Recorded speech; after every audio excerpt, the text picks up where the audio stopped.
जय जवाहर, जय आदिवासी, जय बिल प्रदेश। रमीला खड़िया। मान संख्या 30 और 31 पर बोलने का मुझे अवसर दिया, आभार।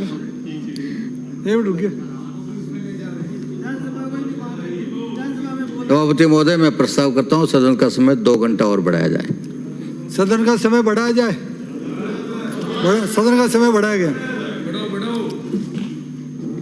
रमीला खड़िया। जिस तरह से आज जनजाति और सामाजिक न्याय की चर्चा हो रही है, जिस तरह से जिस विधानसभा से मैं आती हूँ उस विधानसभा में 95% टीएसपी क्षेत्र हमारा है।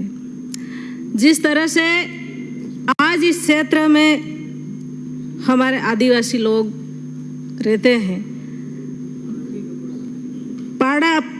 पहाड़ी इलाका है।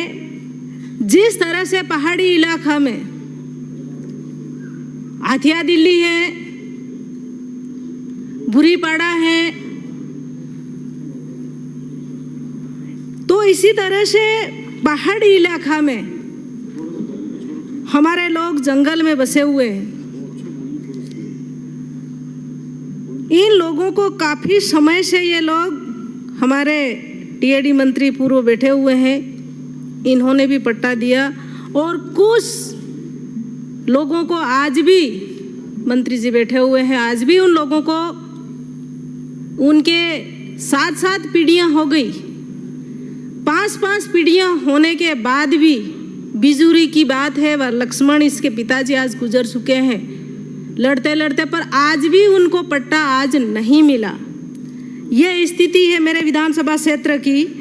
जिस तरह से मैं कहना चाहूँगी कि इनकी आप एक कमेटी गठित करके, आप बांसवाड़ा के प्रभारी भी हैं, हमारे प्रभारी भी हैं, टीएडी मंत्री भी हैं, तो आप एक बार कुशलगढ़ की विधानसभा की घूम के और अपन साथ में चल के उसकी सर्वे करके वास्तविक जो लोग बसे हुए इन लोगों को पट्टा देने का कष्ट करें। जिस तरह से आज मेरे विधानसभा क्षेत्र में जनजाति छात्रावास हैं, इन छात्रावास में कुछ छात्रावास ऐसे हैं, पिछली सरकार हमारी थी तब छात्रावास बने भी हैं, कुछ पिछले के जो 82 में छात्रावास हैं, उस छात्रावास में मंत्री जी पानी पीने के लिए आज भी बालिकाओं के नहीं है। जिस तरह से आज पानी पीने के लिए टैंकर के माध्यम से आज भी टैंकर खड़ा करके 82 छात्रावास में पानी सप्लाई किया जा रहा है। हमने भी ट्यूबवेल निकालने की कोशिश करी, पर अभी पानी गिर गया, इसकी वजह से आज नहीं हम दे पाए हैं। जिस तरह से आज मैं एक मांग भी रखती हूँ कि जिस तरह से कसारवाड़ी एरिया है, वहाँ करीब 8 से 10 पंचायतें पड़ रही है, वहाँ बालिकाओं की छात्रावास नहीं है।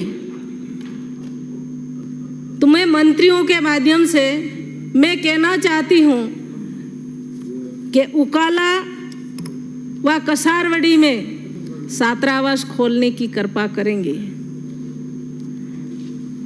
इसी तरह से मैं ये भी कहना चाहूँगी कि जिस तरह से मेरे विधानसभा क्षेत्र कुशलगढ़ में लोग अधिकतर गरीबी है, और घाटा क्षेत्र जो एरिया है 18 से 20-21 पंचायतें, उस पंचायतों में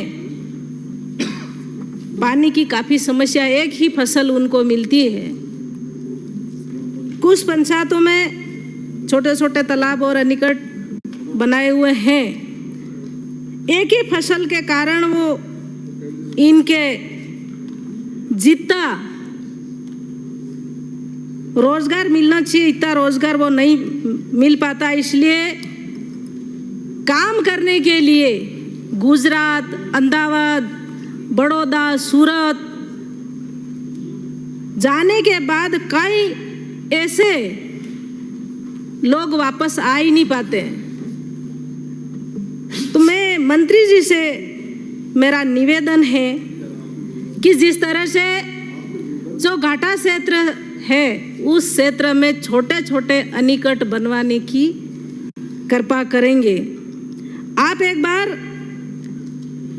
इनके अनिकट बनवाने से क्या कि इनकी काफ़ी सारी कुछ ज़मीनें हैं, उन ज़मीनें में छोटे मोटे, तो इसी तरह से कुछ पंचायतों में आज भी बिजली के कनेक्शन अभी तक नहीं हुए हैं। मैं मंत्री जी से कहना चाहूँगी कि आपके यहाँ से लगाकर दिल्ली तक आपकी सरकार है, आप बहुत अच्छे मंत्री हैं और मैं आशा और विश्वास करती हूँ कि आप इसकी जांच करा के वास्तविक जिन पंचायतों में, जिन गांवों में बिजली अभी तक नहीं पहुँची है और सड़कें नहीं पहुँची है, उसमें सर्वे करके कनेक्शन आपके विभाग टीएडी के द्वारा आप करवा के उनको दिलाने की कृपा करेंगे।